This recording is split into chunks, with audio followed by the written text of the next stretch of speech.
Okay, here we go. We're live. Thank you, Austin, for coming out today. I really appreciate you.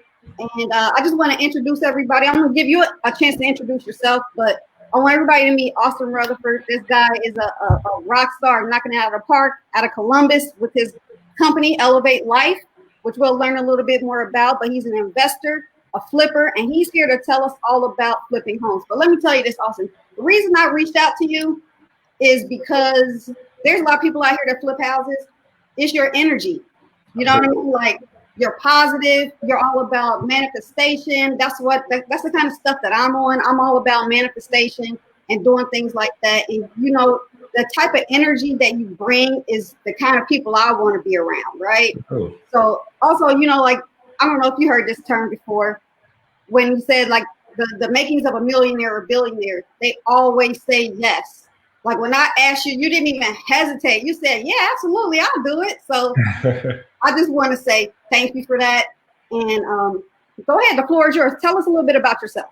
Yeah, no, absolutely. Definitely appreciate you having me on and reaching out. That very much looking forward to this. But yeah, my name is Austin Rutherford. I was born and raised here in Ohio, Columbus. I fell in love with real estate, money, getting rich, whatever you want to call it. And bought my first house when I was 19 on Ohio State University's campus, and then flipped my first house when I was 22, and made $107,000 net profit on that deal. And it just blew up from there. So over the last 6 years flipping houses, we probably flipped about 200 houses, anything from flips to new construction to apartment buildings to commercial buildings to rehabs to rental properties. You know, I've done a little bit of everything in the real estate game now.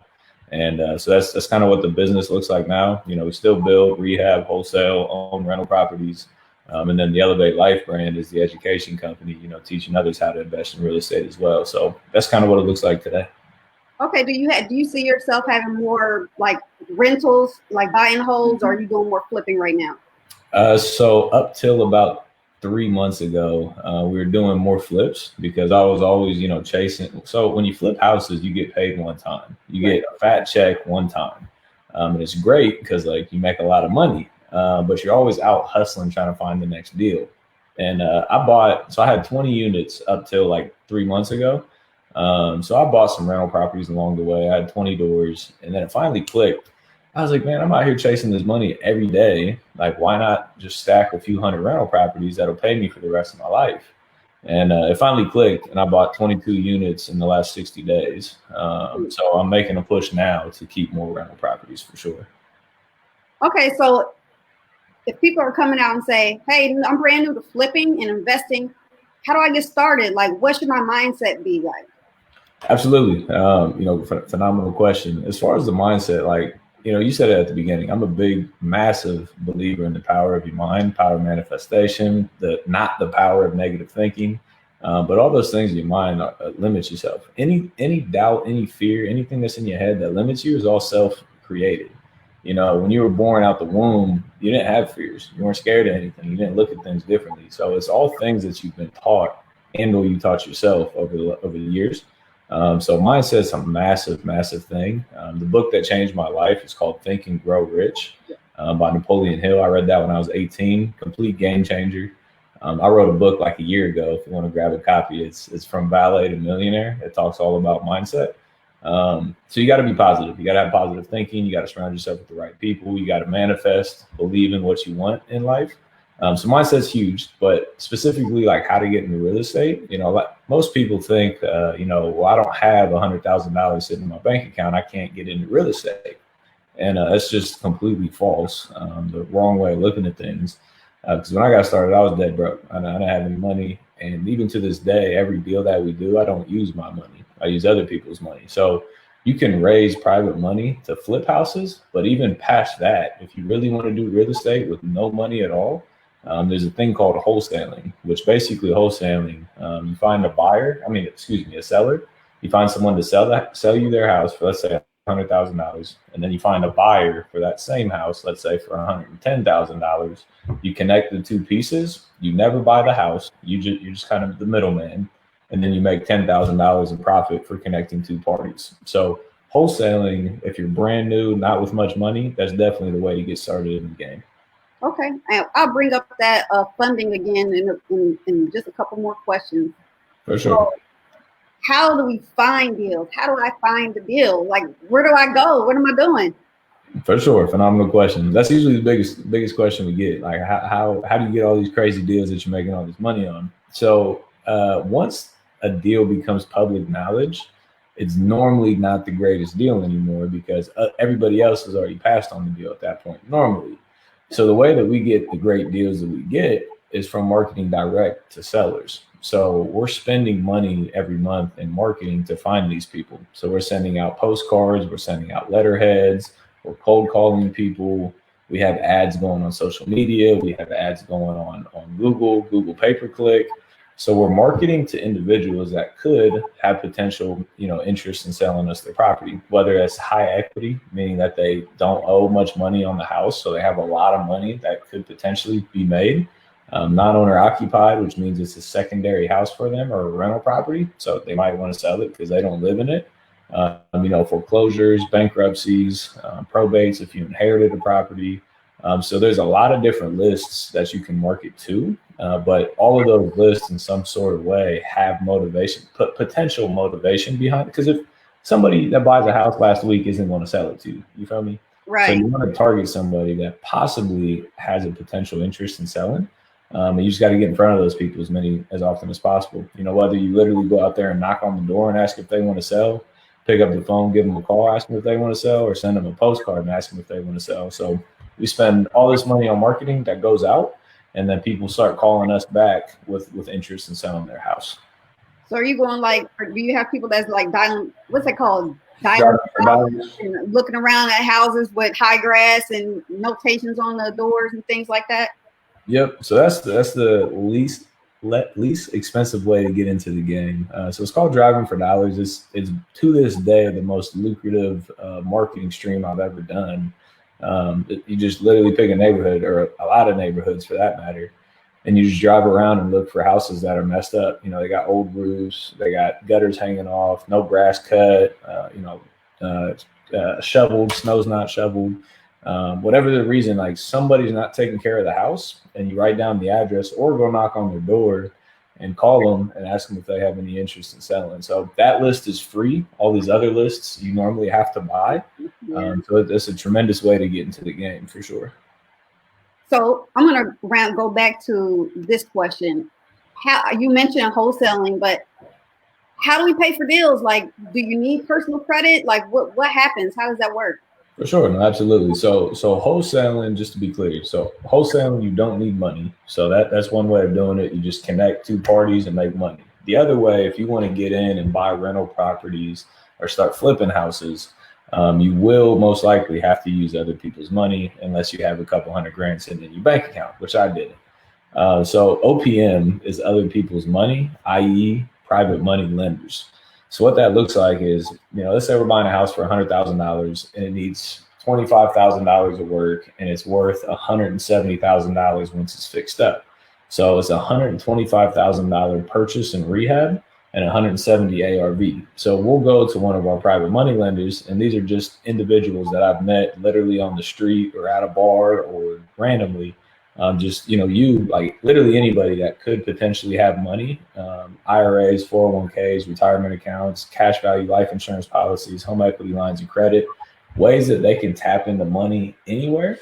You just have a conversation with them. You say, hey, I don't know if you ever heard of this, would you be, there's a whole pitch to it. We can go through it. We can role play here in a second if you want, but get them interested in lending you money.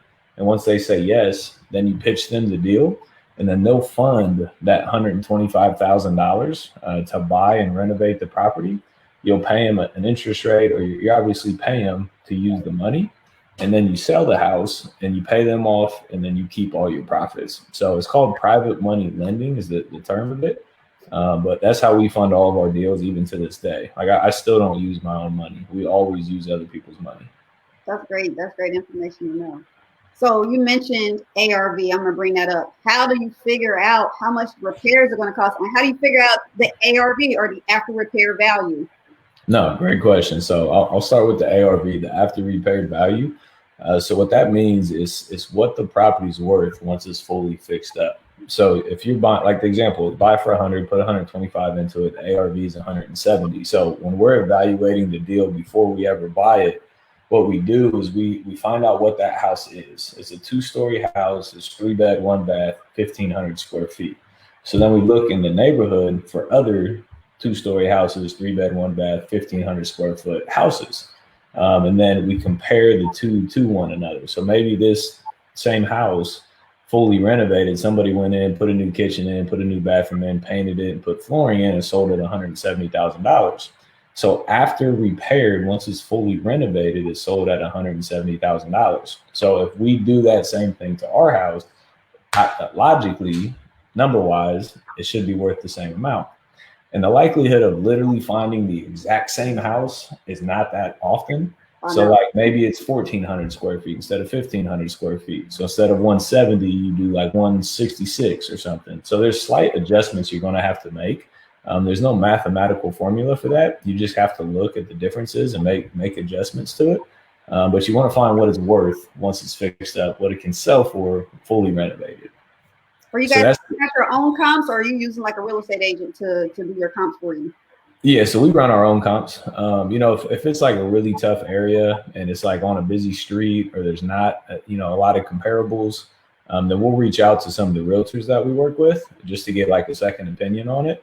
Say, hey, this is what I'm seeing. Like, what do you see on this? So if something like in the neighborhood, it's usually pretty easy to comp. But if you're like in the country or on a busy road or, out in the corner somewhere, definitely ask for second opinions, because that's a massive number that you need to be accurate on. Otherwise, you're going to lose money.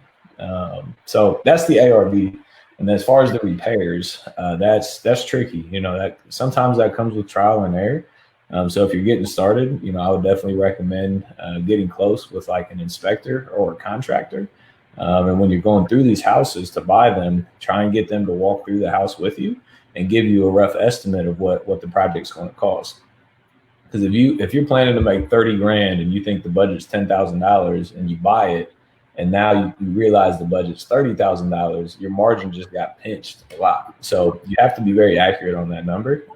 And again, at the beginning, best to walk through with a contractor or something. Over time, like we have a spreadsheet. I have a spreadsheet that has a line item for everything that needs fixed in the house. So my team just looks at pictures and checks a box, and then it gives us a budget. So over time, you'll be able to do that because you know how much you spend on things. But yeah, the ARV is a massively important number. The repair budget is a massively important number to be able to accurately estimate a deal. Okay. So who do I surround myself with so that I can make sure I'm setting myself up for success? So this goes kind of back to mindset. So growing up, so like I already said, I started when I was young, 19, 22, buying my first houses. All my friends were in college. So a lot, like I would say I'd be working, and I didn't really make much money at the beginning. It took me a year and a half to flip my first house. It was terrible. But every single day, 18 hours a day, I told my friends I was working. They're like, what are you working on? You're not making any fucking money. And so it paid off eventually. Right. But like, you're going to have to go through those types of things. Like there's going to be people that doubt you. There's going to be haters. If it was easy, everybody would do this. So people that doubt you, like their opinions are irrelevant. So get that out the way. But the type of people you want around in your corner are people that support you and people that want the best for you. So like a good story, this one of my best friend today, I met maybe 3 years ago, maybe. I was walking, we were at a basketball gym. I was walking down the sideline, and then he was sitting on the bench with one of his boys, and I overheard him. He was like, yeah, man, I just wholesaled this house. I made 20 grand. And like me, like I love talking real estate. Right. So as soon as I heard that, I didn't know the dude. Immediately, I turned to my right and introduced myself. I said, what's up, man? My name's Austin. What's your name? And he said his name's Milan. And, from that day, like we've just been best friends ever since. So, but the reason behind that is like he's believed in me before, more than I ever believed in myself. He would tell me like, bro, you're killing it. You're crushing it. And like he made me level myself up because like he believed in the vision as well. You know what I mean? So having people that support you, and then also if you can get people around you that are a level above you, or like a mentor or whatever you want to do in your life, whatever your goals are, if you have somebody in your life that is at that point or farther ahead of you, basically, sometimes it's hard for us to realize what's possible without seeing it. Right. Like one of my mentors, he flew a couple of us out on a private jet to Philly. I've never been on a private jet before. And when I pulled up to the airport and I saw the private jet, and you literally pull up to the jet with your car, they valet your car, you walk on the plane, and you have a glass of champagne in your hand all in about 10 seconds. It's like, wow, like people actually live like this. Like, Right. why can't I do this too? You know what I mean? If you cut everybody, we all bleed red. Nobody bleeds green. We're all human. So seeing that, I was like, wow, like You raise your belief level. 100%. So I was like, oh yeah, it's game time. You know what I mean? So having people that support you and motivate you, and then having people that make you level up are the types of people you want in your circle. Did you join any? So I'm going to share a group. Did you join any groups that help you get started? So like here in Cincinnati, I know you're in Columbus. We have Cincinnati REIA, which is the real estate investment group down here, and they do a lot of flips. They do, it's different people. They do all kinds of different things. They got doors. A lot of people do wholesaling. Do you guys have groups? Did you belong to anything like that?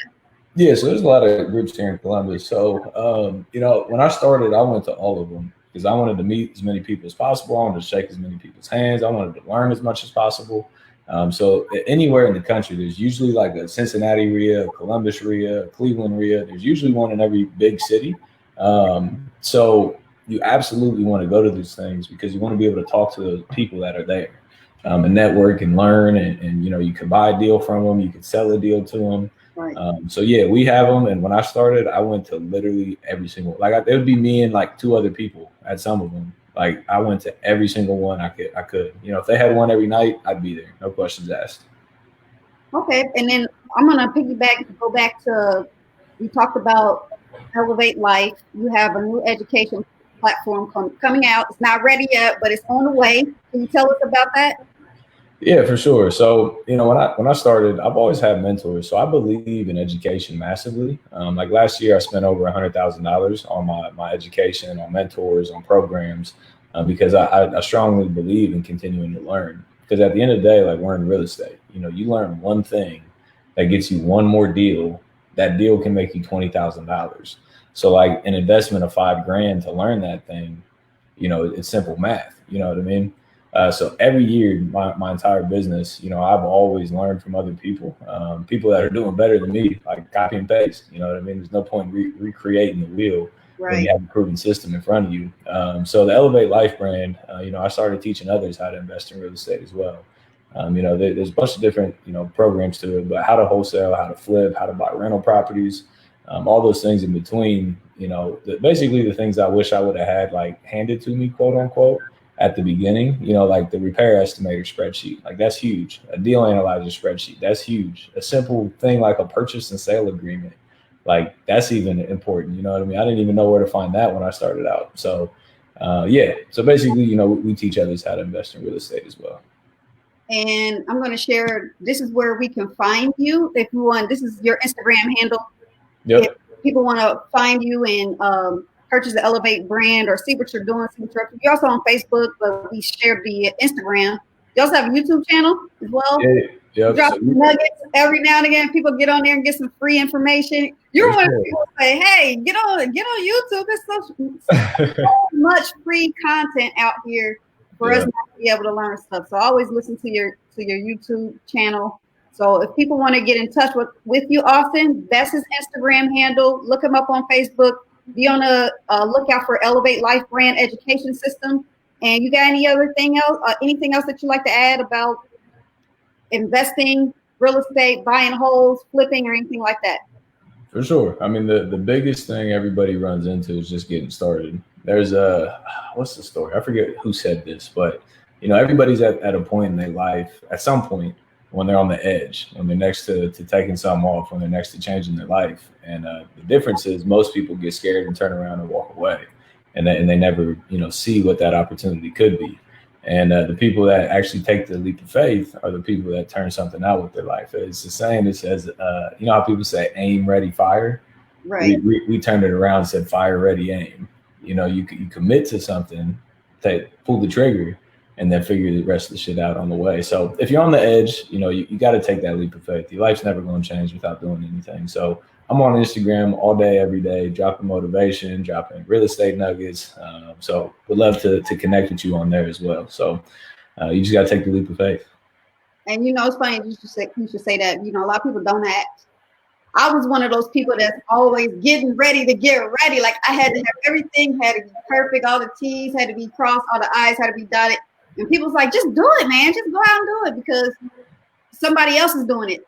Like I had information that I wanted, and I wasted so much time, and then I see somebody came out with it. So that's great information. 100%. The time will never be ready. Life will never be perfect. Even today, like it'll never work. You know what I mean? There's new things that I get into, and I'm like, oh well, let me wait for it. No, screw that. Do it today. Just do it today. So we all go through that 100%. You just got to do it. That's the secret. So in my book, The Secret to Success, the chapter, is doing the freaking work. That's the only shortcut.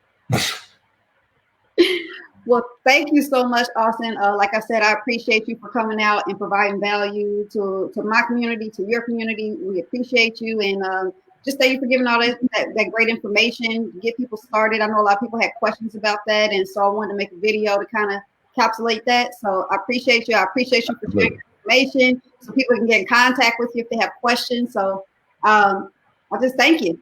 For sure. I appreciate the opportunity. Absolutely. Well, you have a great day. It was nice to talk to you. You as well. Thank you.